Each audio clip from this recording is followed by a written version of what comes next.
All right, so we're going to go ahead and keep this ball rolling. Here we got Joe here with the SSH is the next back door. Hi everybody, my name is Joe Skehan. I'm on the product team at Venafi.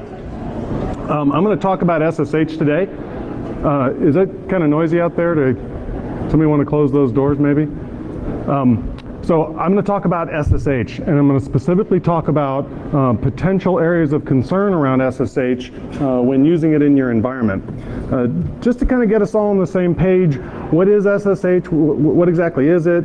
Well, I got an analogy to start with. SSH is to Telnet, as SSL is to HTTP, and the analogy has its limits, so just kind of work with me here a little bit. But for web traffic, we had HTTP, and essentially we took an unencrypted set of an unencrypted transport, and we added SSL to it to provide encryption so that the data could not be snooped on the wire, and we provided authentication so that when I go to my bank, I actually know that I have reasonable confidence that I'm actually talking to my bank when I do that. Well, historically, Telnet has been used for remote access to most every non-Windows system there is, except mainframe, non-Windows, non-mainframe. Traditionally, Telnet was used to do that. And now, SSH is used to do that. And again, I'm not suggesting that SSH encapsulates Telnet or anything like that. It's not the case. But SSH is now used to provide the same functionality. And with it, I get encryption and I get an authentication as well. It's very different authentication and it's very different encryption, and we'll talk about those pieces. But just to provide a basis, okay, we are replacing what used to be remote access over Telnet with something new, essentially, which is SSH. And where is it used? So SSH is used anywhere you need remote access. That could be a user that needs remote access to perform some operation. It could be administrators. And in fact, many things in the world are administered via SSH. And you could play with percentages, but let's say a very large numbers of things in the world are administered through SSH. And then applications. There are a number of applications that people use that may be using SSH underneath them, whether you're aware of them or not. And then the other half of that, though, or the other portion of that, is server-to-server communication. And in these cases, these are servers communicating with other servers, performing some kind of automated activity. In working with our customers, mostly large financial organizations, large telecom, those kind of companies, they let us know that about 90 to 95% of all SSH communications is actually automated communications. It doesn't involve a person typing at a keyboard. It involves two systems communicating without anyone else involved. And as I mentioned, this is kind of what's used everywhere, right? As a rule of thumb, if it's not Windows and it's not a mainframe, it's pretty much uses SSH for remote access. That's pretty much the case these days, and you can say that. Now, when it comes to SSH and its challenges, we're actually in pretty good shape right now, right? SSH2 protocol really can be considered pretty sound. Right? That's not the case with SSH1, and I'll talk about that in a minute, but SSH2 is actually in very good shape. The mechanism they use for key exchange, the Diffie-Hellman stuff, there's some really nice things in it that can let you sleep more peacefully at night. And OpenSSH as an implementation, you know, if you look back at the history of security-related defects in OpenSSH, you know, it's in a lot better shape than many other applications that are out there. So in terms of the protocol itself and the common implementations, generally they're considered quite secure, but there are seemingly enormous risks in the configuration of SSH and in its access management. And I'm going to talk about four areas. I'm going to talk about protocol support. I'm going to talk about key sizes. I'll talk about implementations and how people typically use SSH and how they acquire it and how they manage it over its life cycle. And then finally, I'll talk about trust and authorization. I'm going to provide some statistics throughout the presentation here, and I'll provide two sets of statistics. The first set of statistics comes from a Fortune 1000 survey. Effectively, we went to fortune.com and got the list of, the Fortune 1000, and then we went and saw what IP address ranges those companies had owned, and basically looked on port 22 and saw what there was to see, and brought back the data. There was about 400 hits on those 10,000 addresses that we scanned, and I'm going to talk about that as one set of data. Now, I have other sets of data. We've collected hundreds and hundreds and hundreds and hundreds of thousands of SSH keys, and I'll contrast the Fortune 1000 data with the more broad general data that we have found. But let me go ahead and just jump right in. I probably have about 18 minutes left. First of all, protocol support. This is, when I talked about SSH being sound, right? SSH is, pretty good, darn good shape. Well, that's not kind of the case originally, right? Back in 95, I believe it was, when SSH first came out, it was a very different protocol than what we know of today as SSH2. I mentioned, for example, the Diffie-Hellman idea of getting a shared key so that you can encrypt something, right? That's a really neat process because me and another party can agree in clear text between, over the wire on a key, and no third party can figure out what that key is based on what they see on the wire. Well, SSH1 wasn't like that. SSH1 was much more like SSL in the fact that somebody comes up with a key and securely gets that shared between two people, which is a very different situation. SSH1 additionally has known vulnerabilities for command injection. That's kind of tough if you think about the idea of, remoting into something, right, and you're typing in commands. If someone could inject commands into that, that would be a bad thing. So you probably don't want SSH1 protocol running in your environment. And in the Fortune 1000, what we found was about 1 in 4 systems that we hit support SSH1. Now, I'm sure that most of you are sitting in the aisle counting the number of people there, and you're saying to yourself, well, I'm I'm one of the 3 that doesn't have SSH1 in my environment, so I don't need to worry about that. And in fact, as you're going to see as I dig through the data a little more here, it's not that way. What it is that pretty much every one of you that have SSH, about a quarter of your systems have SSH1 enabled. It's not that some of you have it and some of you don't. It's pretty much everybody has SSH1 enabled. You probably don't know it, and you really do wish you didn't. The next piece I want to talk about is key sizes and key types. And let me first of all start off by saying that there's nothing inherently wrong or horrible about having a small key size for your server key, right? Because that server key in SSH2 is primarily used for trust, right? It's not like I'm encrypting the conversation with that server key, and so if I have a small key, I risk a brute force attack. That's not really the case. Instead, what we found was the default key length for OpenSSH was changed to 2048 about 6 years ago. They were actually ahead of the curve a bit. NIST didn't recommend that until a couple years ago. What we found was about 2/3 of the keys were 1024-bit keys. And that was an interesting thing. And what as you start digging through the data, what it looks like, right, when you correlate key size, version numbers, and identifier strings, what you notice is that everybody installs with the defaults. Nobody chooses things that aren't defaults. I say nobody. 99%, from what I can tell, of people that install this, or systems that they received, they were installed in a default configuration and never touched. And if what that means is it's got a 1024-bit key, 1, it means it's probably about 5 years old, maybe older, and 2, it means that user keys for authentication probably were using the same default key size and are probably 1024-bit keys. And that could be a problem. We'll talk about authorization later on towards the end of the slide deck. But if I've got 1024-bit keys being used for authentication, then I do have concern about brute force going against those keys for access. The last point down here is RSA1 keys, and again, as I said earlier, there's nothing inherently wrong with an RSA1 key. It's a little different than an RSA key, but it's what points to SSH1, right? So when you see an RSA1 key, you want to go look more carefully and find out if there's SSH1 there as well, because that, as we talked about on the previous slide, wasn't such a good idea. So here's what the data looks like. First of all, really bad stuff, okay? About 12% is either an RSA1 key or a key smaller than 1024. And we even see 512-bit keys. You see keys that small. I got a collection of a couple hundred 512-bit keys that are constantly surprising to me. Then you have this idea of not good, right? Which is, this is stuff that's A, probably about 5 years old, maybe a little older, assuming they took all the defaults, and B, doesn't meet the sizes that you'd want. These numbers look a little different in just a broad internet survey, right? So this is the Fortune 1000 data. This is actually kind of a worst case situation. It looks right now, based on the broader surveys, that the really bad stuff is only about 8%, and the really good stuff is up to about almost 30%.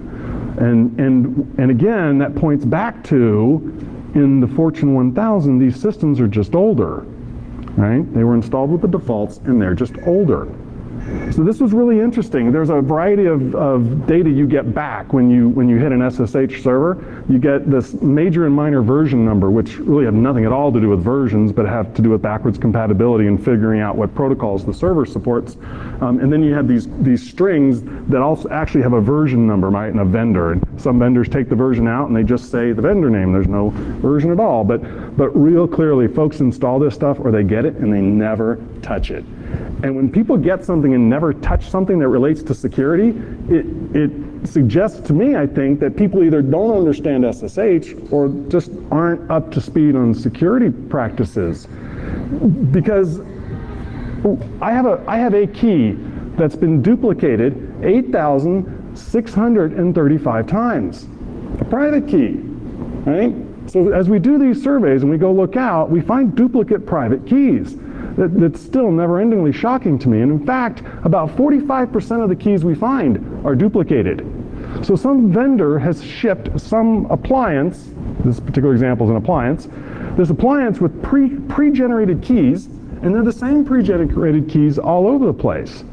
Now, the one risk I do have with losing an SSH server key is I risk a man-in-the-middle attack, right? And if I've got the same key, so you think about that, a man-in-the-middle attack, that's not real easy to do, right? If I've got a server and I want to try to get into the stream and pretend to be that server, I've got to have a lot of access before I'm going to be successful at that. But if I've got the same key on tens and tens of thousands of devices out there, well, now it's kind of easy to end up in a coffee shop with an access point and start figuring out people's passwords, because your sample size is so much larger. You have so much more opportunity to get into something there. Also, password-based authentication outside the firewall. You know, that combined with duplicate keys and a man-in-the-middle attack, you know, that's a bit of a scary thing, and that's something that might keep you up awake at night. The last area I want to talk about is trust and authorization. Trust and authorization when it comes to SSH works in two ways. One, there are clients trusting servers. Okay? Essentially, when I go to my bank, right, I type my bank, and through the nature of SSL and this sense that credentials are being presented to me that contain data about who and what they are, and that is indicated to me that somebody else has validated this. Someone that I trust validates this. That's SSL, right? Well, in SSH, it's not quite the same thing.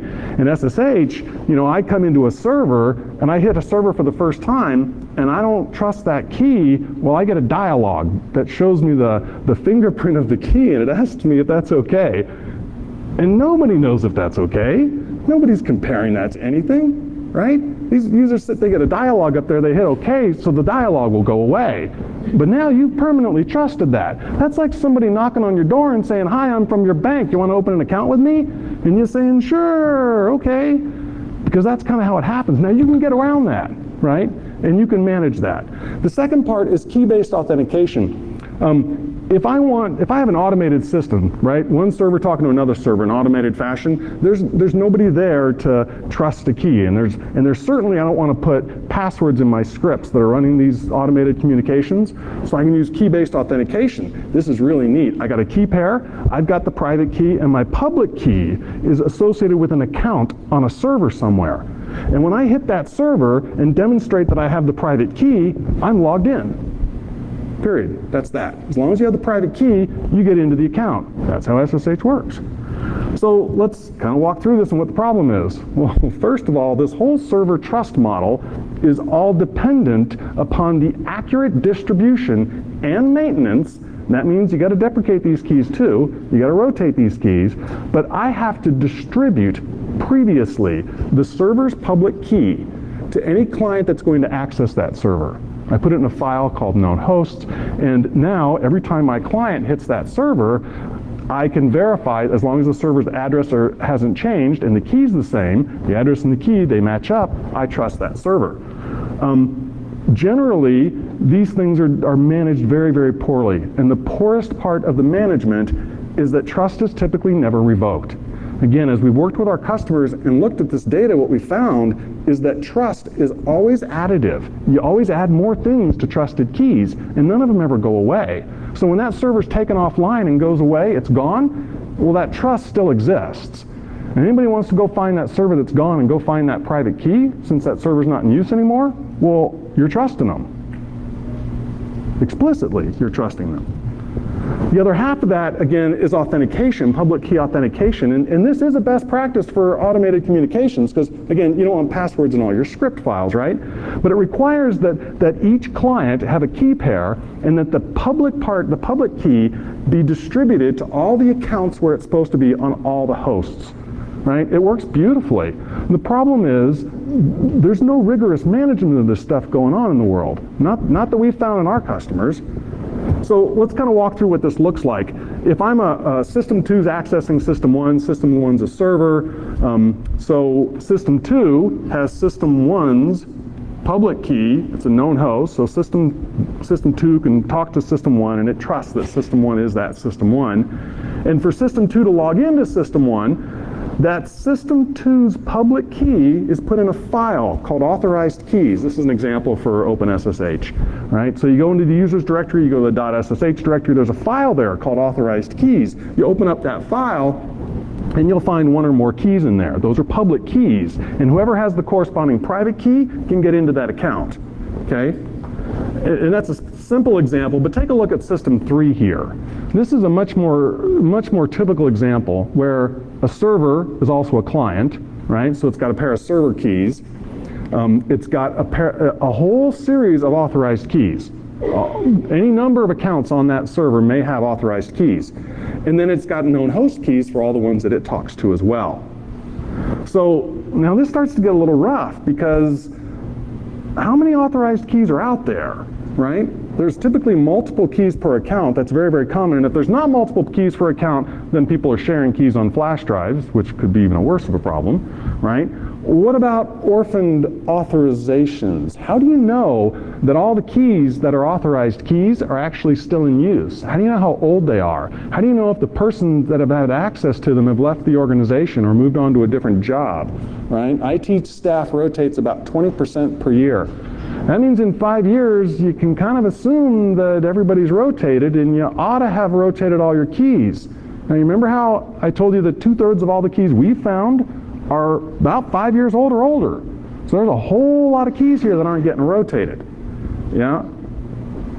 Good thing is this is manageable. You can actually do something about this. You can audit these keys, the known host keys and the authorized keys. This is auditable. You can do this, right? You start by you go to a host, right? You go to some host that runs SSH and you look in the file system under a user's directory in the .ssh directory for a file called authorized keys, and you open that file up. And you look for something that looks kind of like that. And if you see that, write it down. and I would suggest you write it down in a spreadsheet, right? So you're going to go to your first host and you're going to open it up and you're going to go to your first account and you're going to find your first key and you're going to put it where it says key 1. You wouldn't actually write key 1, you'd actually paste the key there, right? And actually you'd paste all the keys you found for that account right there at the same place. And you'd make an indication of that. Then you'd go to the next user account and you'd look for the authorized keys file, you'd open it up, you'd look at the key there, you'd compare it to the keys you've already had, you'd hold them next to each other, you'd compare them, and if they matched, you'd put another X there, right, for the next user, and if they didn't match, you'd add a fourth key.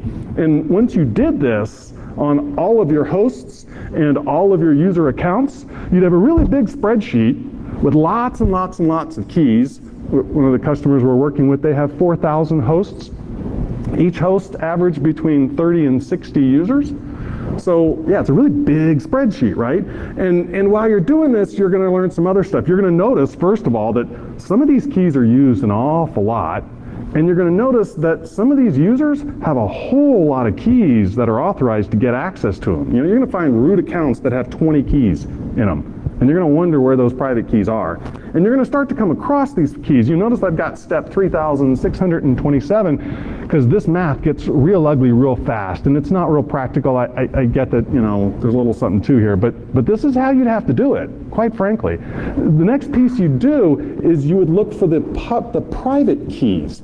And you'd figure out what users had access to the private keys that allow them access to what accounts on what hosts. And now that you've done that, you've essentially completed the data mining portion of your audit.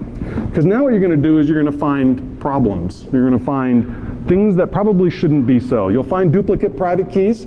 I generally think private keys shouldn't be duplicated, especially private keys used for authorization, right? You'll find public keys that are trusted where you have no evidence of an existing private key. You just flat have no idea where the private key is or if it's used or what. And you'll find server keys that are trusted where there's no server that you know of, right?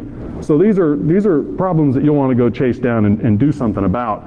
For your authorized keys, it's a pretty straightforward process. You go to each host, you go to each account, you find all the public keys that are trusted, and you figure out who has them, which ones are unaccounted for, and you get rid of all the ones you possibly can. Be careful in your data mining to make sure you don't break something, because it's kind of the nature of that. If you get rid of a public key that's trusted, that was needed, something's going to stop working. And remember, I mentioned for our customers, about 95% of this traffic is all automated stuff, so there's not a user there to do something about it. Instead, something just kind of stops working. So you want to be real careful as you're doing your data mining operations. On the trusted host keys, you kind of do the same thing, but here you're looking at client machines, right? So you go to each user account, and then each trusted host key, and then evaluate the key. You know, is it an active key? Is it a key that's being used? Is it a key that should be trusted? And of course, again, the remediation is to remove those trusted keys where that trust is inappropriate. So we're shooting for 20 minutes here. I think I did fairly well. You know, SSH, especially SSH2 and implementations like OpenSSH are really considered pretty secure, you know, pretty confident. You know, something could be announced tomorrow, they could find some vulnerability, but to the extent that we know, they're actually in pretty good shape. But the risks are in how they're configured, the fact that they're typically not rigorously managed at all. And access management is, for most organizations have absolutely no idea. And when you start digging into these authorized keys, what you're ultimately figuring out, it's the equivalent of knowing who knows the password, right? Because now you got a key that you can tie it all together with. Just a couple of minutes, if I can, I take one or two questions. I'll be at the back of the room if somebody wants to grab me. But if that's okay, we take right there. Somewhere before step 36,000, I would expect to conclude that I wish I had a better tool than spreadsheet for solving this problem. What are the opportunities for automating? Yeah, there's a variety of alternatives. One of the alternatives is there are implementations that include management of this built in, right? So you look at, you know, like the folks at TechT and what they've done, right? If you're willing to go ahead and do that kind of a swap, I'm not sure how you're going to get that on a Cisco router, but for some portion of your environment, you might be able to do that. It's for many customers, it's been a difficult challenge to try to do at that level. And there are other companies now coming into the market that are doing this kind of data mining and representation. It so happens that we're one of them. Yeah, so there are automated tools, and yeah, the idea of using a spreadsheet is kind of silly, but really that's the work that's being done. Yeah? I actually happen to be the security architect for what was formerly SSH Communications. It's now TechDM. And we've actually worked on all these problems, and we actually do have key management in all of our systems, SSH key manager, and we've had it out there since I think around 2004, 2005. Yeah, and one of the best ones about what you guys have done is the certificate-based authentication, which really gets rid of a lot of these concerns. We've had it all automated for the better part of a decade. Yeah. Did you do much look to see how that compares to the other implementations out there? Because Yeah, we had, so the question specifically was, well, how about Tectia SSH and how does that work? And we've had, SSH. yeah, absolutely. Yeah, we have a number of our customers that we're working with the SSH product with that do use Tectia. So we're actually working in conjunction with that product, your product as well, to fill customers' broad needs, because obviously you can't put the stuff everywhere, right? There are some cases where you don't have 100% penetration. We have yet to find an OS we don't support, including even iOS, mainframes, Windows. Awesome, great. So there are multiple alternatives that are available. Yeah, awesome. There's alternatives to the original. Great, thanks for being here, I appreciate it. Another one, yeah. With technologies coming into play similar to the controlled man-in-the-middle attacks on SSL, we don't see what's going inside that SSL. There's technologies out now to go and do man-in-the-middle on SSH, so I know that I want to only allow SFTP, I don't want to allow tunnels and those sorts of things. When you do sort of those sorts of things, obviously the key's now coming from that man-in-the-middle device. Are there any solutions out there that allow you to account for the key to deal with those sorts of scenarios without shutting everything down? I understand Tectia does to some degree, yes. Again, my concern is not everything things were in that client. You don't, whether I like it or not, I've got other SSH products out there, right? So I'm looking for more of something to help identify, technologies like that get turned on centrally within an organization. Yet as soon as you throw the switch, you've just broken everything. It's not ready for it. Right. So how do you deal with that? Yeah, the question was kind of extensive there. I don't know if you want to come on up afterwards maybe, or if you want to dig into it now, or why don't you come on up afterwards and we'll dig in.